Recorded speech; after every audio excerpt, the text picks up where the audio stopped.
हाँ student, last class में हमने देखा था कैपिटल गेन में दो डिडक्शन देखी थी। फर्स्ट, उससे पहले वाली वीडियो में हमने कैपिटल गेन का इंट्रोडक्शन देखा था। सेकंड वाले में हमने देखा था 54 और 54B। 54 क्या था? आप रेजिडेंशियल हाउस को सेल करके रेजिडेंशियल हाउस परचेज करते थे, उसके लिए डिडक्शन के लिए हमने देखा था। एंड नेक्स्ट हमने 54B के अंदर देखा था अर्बन एग्रीकल्चर लैंड को सेल करके कोई भी एग्रीकल्चर लैंड आप परचेज करते हैं तो उसके लिए। आज हम देखते हैं इसके अंदर 54EC। 54EC क्या है तो देखते हैं।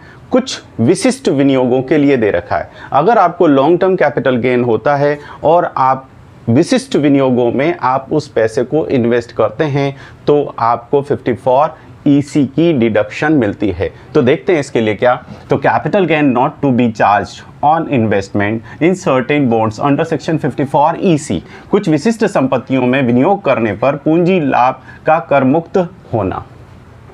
तो ऐसे कौन कौन से विनियोग है, तो इसके लिए कुछ कंडीशन है हमारे पास, वो थोड़ा सा समझ लेते हैं।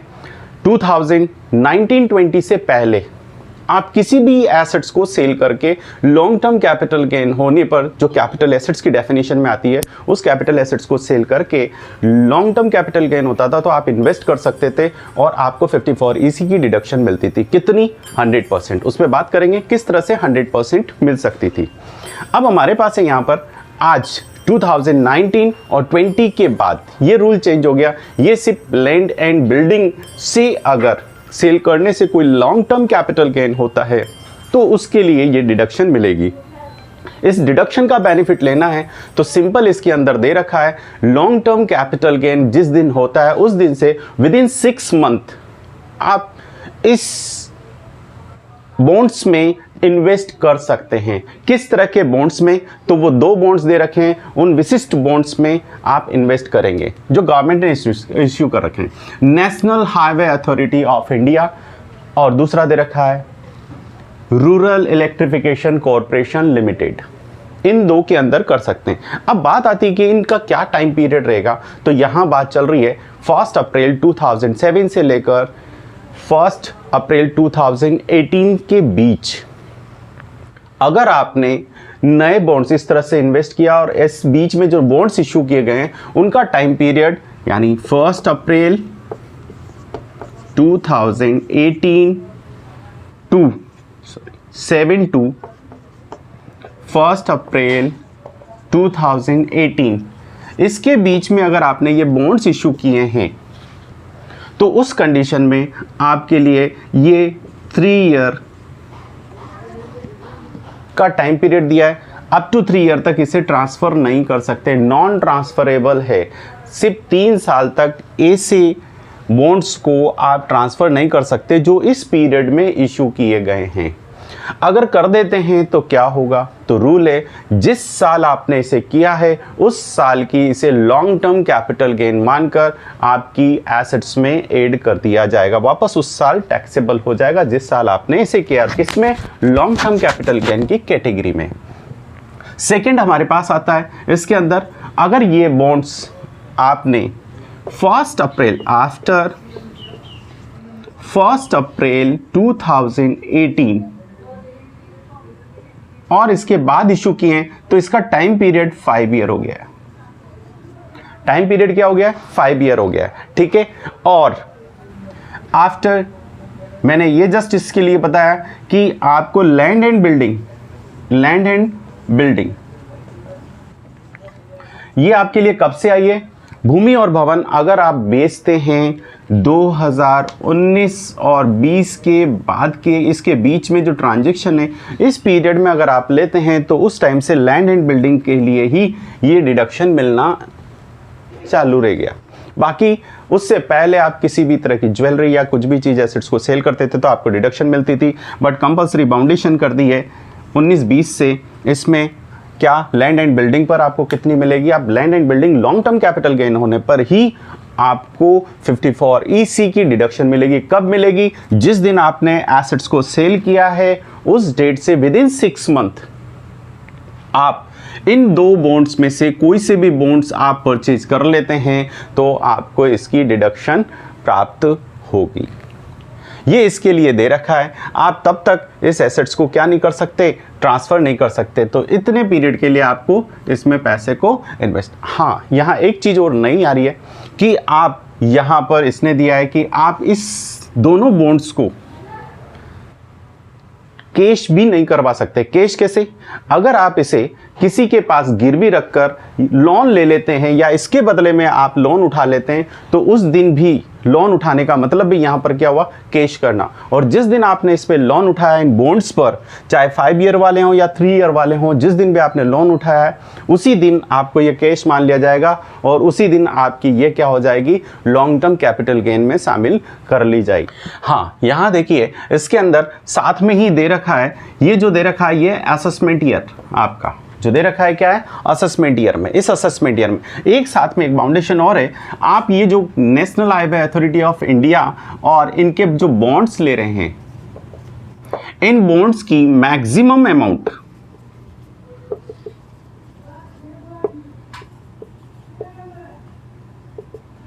50 लाख रुपीस आप ऐसे बॉन्ड्स में इन्वेस्ट जो करेंगे, ये 50 लाख से ज़्यादा का इन्वेस्ट नहीं कर सकते हैं। कब से? तो यहाँ दिया है 1 अप्रैल 2007 के बाद ये रूल आया है, आप 50 लाख से ज़्यादा के इन्वेस्टमेंट इनमें नहीं कर सकते हैं। विशिष्ट विनियोग जो आपके दे रखे हैं इनमें नहीं कर सकते हैं। ठीक है। और अगला इसके साथ ही हमारे पास आता है, अगर रेजिडेंशियल हाउस को सेल करके अदर एसेट्स को सेल करके रेजिडेंशियल हाउस अगर आप परचेज करते हैं, तो उस कंडीशन में हमारे पास यहाँ डिडक्शन दे रखी है 54F की। 54F की इसी श्रृंखला में हम आगे ले रहे हैं, रेजिडेंशियल हाउस को सेल करके रहने के मकान को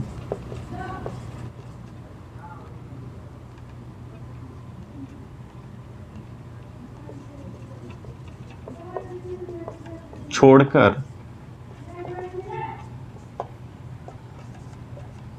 अन्य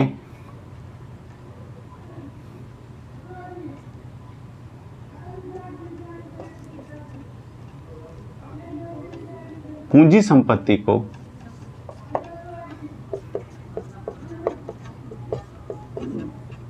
बेचने से अन्य पूंजी संपत्ति को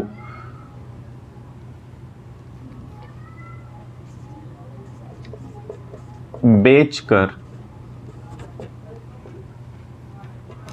रेजिडेंशियल हाउस रहने का मकान खरीदते हैं,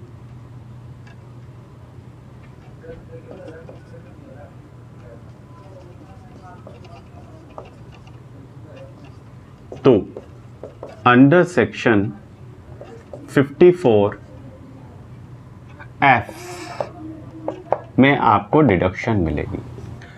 यहां पर लॉन्ग टर्म कैपिटल गेन अगर आपको होता है तो यहां दिया है रेजिडेंशियल हाउस को छोड़कर अन्य कोई भी संपत्ति को बेचकर अगर आप रेजिडेंशियल हाउस परचेज करते हैं तो आपको डिडक्शन मिलेगी। डिडक्शन किस तरह से मिलेगी? तो यहां दिया इसके लिए डिडक्शन किस तरह से मिलेगी। यहाँ डिडक्शन 100% नहीं है, यहाँ डिडक्शन कैलकुलेट होगी किस तरह से? तो लॉन्ग टर्म कैपिटल गेन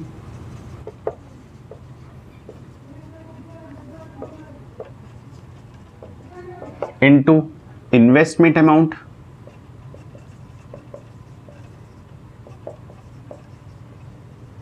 या जो आपने परचेज किया वो upon net sale consideration.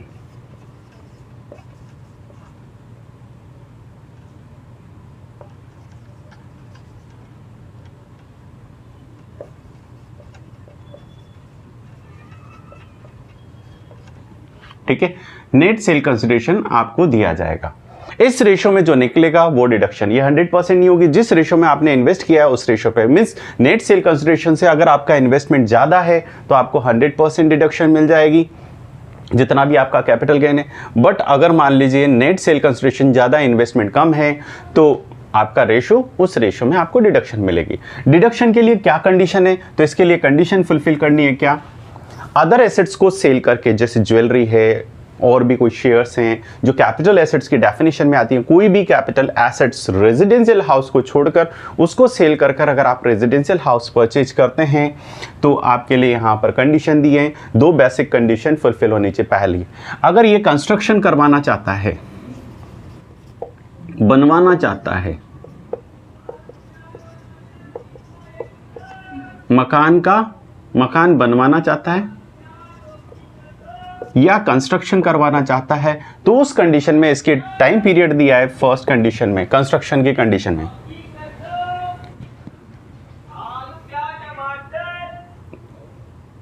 After, जिस दिन आपने बेचा है उस दिन से 3 वर्ष के भीतर भीतर आपने कोई मकान बनवा लिया हो, विद इन 3 ईयर कंस्ट्रक्शन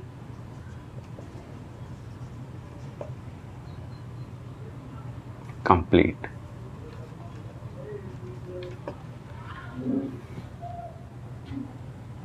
ठीक है। एंड नेक्स्ट दे रखा है 3 साल के भीतर भीतर मकान बनकर तैयार हुआ हो।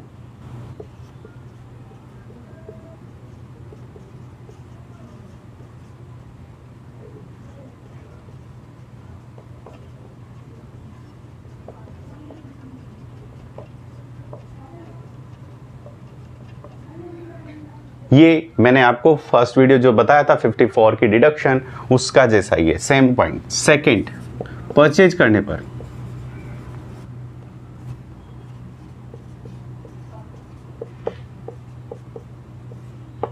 तो यहां दिया है बिफोर 1 ईयर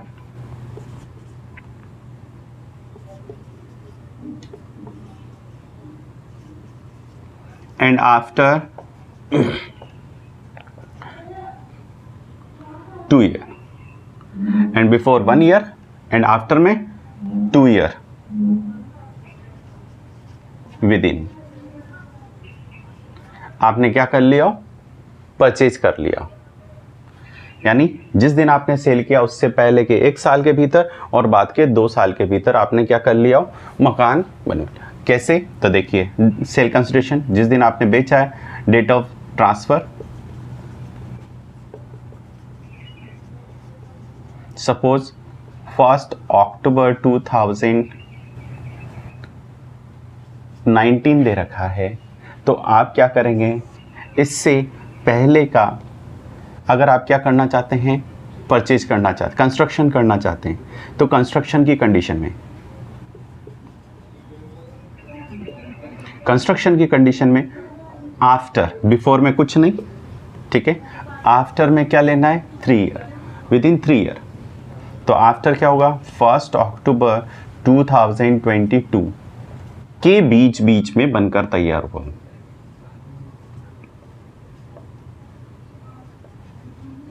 थ्री ईयर क्या बन गया हो, आपने न्यू मकान तैयार करा लिया हो, बनवा लिया हो, मकान 3 बनवा लिया हो 3 वर्ष के भीतर, यानी 1 अक्टूबर को आपने जैसे किया उससे 3 साल के। अब प्रॉब्लम ये आती है कि 3 साल तक हमारे यहाँ तो रूल है कि आपको क्या करना है, ड्यू डेट से पहले आपको क्या करना है, उस पैसे का यूज़ करना। अगर नहीं करेंगे तो फिर क्या होगा, तो इसके लिए हमारे पास कैपिटल गेन अकाउंट स्कीम 1988 के अंदर एक स्पेशल अकाउंट बैंक में ओपन करवा कर आपको वो पैसा डिपॉजिट कराना पड़ेगा इस पर्पज के लिए, ठीक है, वो हम बात करेंगे अभी। सेकेंड हमारे पास है, अगर आप इसको कंस्ट्रक्शन नहीं परचेज करना चाहते हैं तो परचेज की कंडीशन में, तो यहां दिया जिस दिन आपने सेल किया वही सेम 1 अक्टूबर 2019 से बिफोर, परचेज करने पर बिफोर 1 ईयर, तो 1 ईयर इससे पहले का क्या होगा, तो 1 अक्टूबर 2018 एंड आफ्टर क्या होगा, 1 अक्टूबर 2021, आफ्टर में 1 अक्टूबर 2021 और बिफोर में 1 अक्टूबर 2018, ये आपका पीरियड होगा। तो बिफोर 1 ईयर एंड आफ्टर में 2 ईयर आपको देखना है। इस पीरियड में अगर आप करते हैं तो आपको ये डिडक्शन मिल जाएगी, ये दिया है इसके अंदर। अब बात आती है, दोनों पॉइंट क्लियर हो गए। देखिए कंस्ट्रक्शन करवाता है तो विद इन 3 ईयर एंड अगर परचेज करना चाहता है तो before 1 year and after 2 year. क्या चीज़? कोई भी एसेट्स आपने रेजिडेंशियल हाउस को छोड़कर सेल किए तो, और रेजिडेंशियल हाउस को सेल करके रेजिडेंशियल हाउस परचेज करते हैं 54, और अदर एसेट्स को सेल करके रेजिडेंशियल हाउस परचेज करते हैं तो 54F। डिडक्शन 54 में तो 100% मिलती है जितना आपने इन्वेस्ट किया वो अमाउंट, या फिर लॉन्ग टर्म कैपिटल के, दोनों में से जो भी कम हो वो आपको डिडक्शन मिलती है। यहां डिडक्शन कितनी मिलेगी? तो डिडक्शन दिए सिर्फ आपको क्या मिलेगी? Long term capital gain investment amount upon net sale consideration, आपको इस रेशो में यहां पर डिडक्शन मिल जाएगी। आगे चलते हैं, इसके अंदर इस पैसे को कहां जमा करा सकते हैं? तो कैपिटल गेन अकाउंट स्कीम 1988 के अंदर आप इस पैसे को क्या करवा सकते हैं? जमा करवा सकते हैं। तो देखिए इस पैसे को कहां रखें, क्योंकि हमारा रूल है कब तक रिटर्न फाइल करने की ड्यू डेट से पहले पहले आपको इस पैसे को काम में लेना है। तो कैसे लेंगे? ऐसा तो नहीं है मैं किसी भी दुकानदार के पास जाऊंगा भैया, या कंस्ट्रक्शन करने वाले के पास जाऊंगा, भाई इस मकान को बनाने का बोलो कितना लगेगा, कि इतना रुपया, ये ले भाई 50% तू पकड़ ले या 60% तू पकड़ ले। दूसरा कंस्ट्रक्शन वाले जो मटेरियल चाहिए उसके यहाँ गया, उसको दे के आ गया, लेबर को दे के आ गया, सारी चीज़ हो गई, ठिकाने लगा दिया। क्या आपका मकान बन जाएगा? नहीं, आपका मकान बनेगा बट लेट, टाइम पर नहीं बनेगा। तो ऐसी चीज़ से बचने के लिए आप उस पैसे को कहाँ रखें? क्योंकि आप एडवांस किसी को पैसा दे देंगे तो वो आपका काम फर्स्ट प्रेफरेंस में नहीं लेगा, किसी और का काम लेता रहेगा, आपको पेंडिंग में डालता रहेगा कि आज वहाँ काम चल रहा है, आज वहाँ काम चल रहा है। तो इसीलिए ऐसे पैसे को कहाँ रखें? तो इसके लिए दिया है कैपिटल गेन अकाउंट स्कीम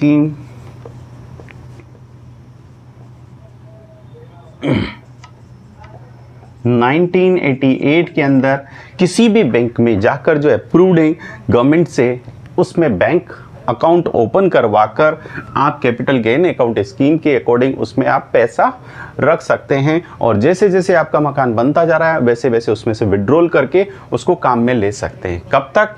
तो टाइम पीरियड दे रखा है आपका, वही कितना 5 ईयर या 3 ईयर, जो 3 ईयर तक ट्रांसफरेबल नहीं है तो 3 ईयर तक आप उसको निकाल सकते हैं। नेक्स्ट, ये जो आपने मकान परचेज किया है, ऐसे मकान को आप कब तक सेल नहीं कर सकते? तो इसके लिए बाउंडेशन है, ऐसे मकान को अप टू 3 ईयर तक ट्रांसफर नहीं कर सकते, नॉन ट्रांसफरेबल। कब तक ट्रांसफर नहीं कर सकते? अप टू 3 ईयर तक आप इस मकान को ट्रांसफर नहीं कर सकते। अगर आपने जिस साल उसको मकान को ट्रांसफर कर लिया है उस साल, उस प्रीवियस ईयर में, उस असेसमेंट ईयर में उसको क्या कर लिया जाएगा? टैक्सेबल। जिस प्रीवियस ईयर में इसको ट्रांसफर किया है उस प्रीवियस ईयर में इसकी इनकम को शामिल कर लिया जाएगा। आगे हम नेक्स्ट वीडियो में इससे रिलेटेड देखेंगे, इनसे रिलेटेड क्वेश्चन क्या क्या होते हैं जिनको सॉल्व करेंगे। पहले हम इन 4 डिडक्शन से रिलेटेड, फिर आगे की डिडक्शन के बारे में हम बाकी अगले वीडियो में डिस्कस करेंगे।